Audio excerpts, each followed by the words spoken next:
বিরহ সাধারণত প্রেম বা সম্পর্কের অভাব অনুভব করার একটি মানসিক অবস্থা। এটি এমন একটি অনুভূতি যা তখন ঘটে যখন প্রিয় মানুষ, সম্পর্ক অথবা অন্য কোনো প্রিয় বস্তু আমাদের কাছে নেই। বিরহের কিছু সাধারণ বৈশিষ্ট্য হলো দুঃখ, কষ্ট।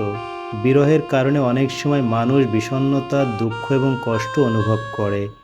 অসহায়তা, এ অবস্থায় মানুষ অনেক সময় নিজের অসহায়ত্ব বোধ করে এবং কিছু করতে না পারার অনুভূতি অনুভব করে।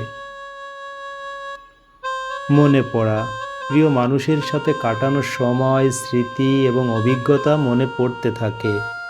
অন্য কিছু নিয়ে মনোযোগ ফেরানো, বিরহের সময় মানুষ নতুন কিছু করার চেষ্টা করতে পারে যাতে মনোযোগ অন্যদিকে চলে যায়। বিরহকে কবিতা, গান এবং সাহিত্যেও গভীরভাবে তুলে ধরা হয়েছে। বাংলা সাহিত্যে বিশেষ করে রবীন্দ্রনাথ ঠাকুর এবং কাজী নজরুল ইসলাম সহ অনেক কবি ও লেখক বিরহের অনুভূতির বিভিন্ন দিক প্রকাশ করেছেন।